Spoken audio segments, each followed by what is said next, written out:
Olá, queridos amigos! Hoje trazemos o capítulo 31 do livro Jesus no Lar, chamado A Razão da Dor. E ele começa assim: Raquel, antiga servidora da residência de Cusa, de Joana de Cusa, ergueu a voz para indagar do mestre por que motivo a dor se convertia em aflição nos caminhos do mundo. Não era o homem criação de Deus? Não dispõe a criatura do abençoado concurso dos anjos? Não vela o céu sobre os destinos da humanidade? Então olha o questionamento que Raquel fez para Jesus. Por que a gente tem que sofrer aqui no mundo? Por que é tão difícil? Por que tantas dores físicas, tantas dores do coração, que são as que mais doem? E Jesus fitou na interlocutora o olhar firme e considerou: a razão da dor humana procede da proteção divina. A razão da dor procede de Deus. Os povos são famílias de Deus que, à maneira de grandes rebanhos, são chamados ao aprisco do alto, ao lugar mais protegido, ao melhor lugar para o rebanho. A terra é o caminho, a luta que ensina e edifica é a marcha. O sofrimento é sempre o aguilhão que desperta as ovelhas distraídas à margem da senda verdadeira. Aguilhão é aquele instrumento que o pastor usa para corrigir o caminho da ovelha. Então Jesus diz que a dor é esse aguilhão. Alguns instantes se escoaram mudos e o mestre voltou a ponderar. O excesso de poder favorece o abuso. A demasia do conforto, não raro, traz o relaxamento. E o pão que se amontoa de sobra costuma servir de pasto aos vermes que se alegram no mofo. Reparando, porém, que a assembleia de amigos lhe reclamava explicação mais ampla, elucidou fraternalmente.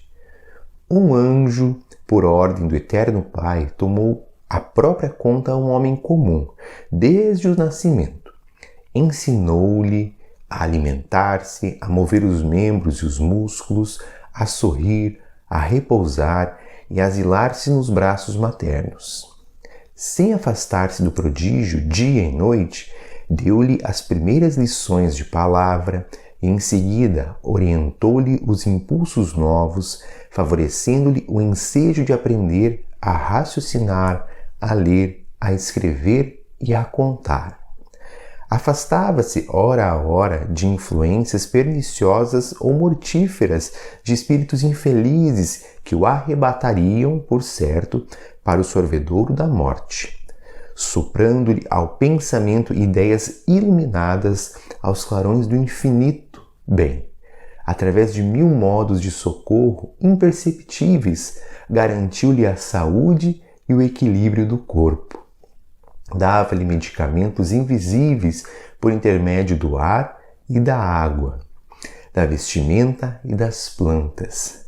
Vezes sem conta salvou do erro, do crime e dos males sem remédios que atormentam os pecadores.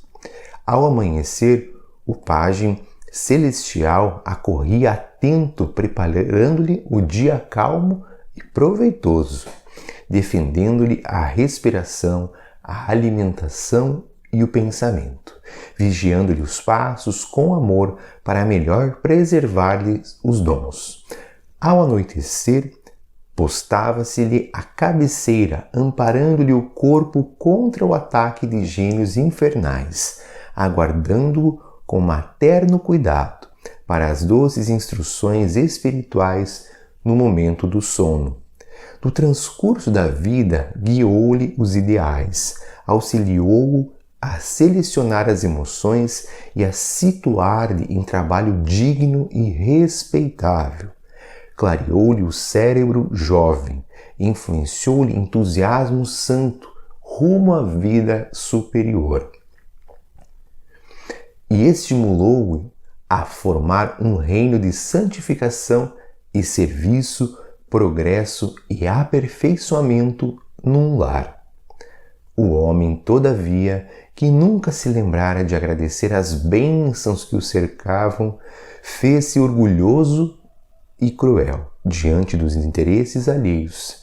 Ele que retinha tamanhas graças do céu, jamais se animou a estendê-las na terra e passou simplesmente a humilhar os outros com a glória de que fora revestido por seu devotado e invisível benfeitor. Quando experimentou o primeiro desgosto que ele mesmo provocou, menosprezando a lei do amor universal, que determina a fraternidade e o respeito aos semelhantes, gesticulou revoltado contra o céu, acusando o Supremo Senhor de injusto e indiferente.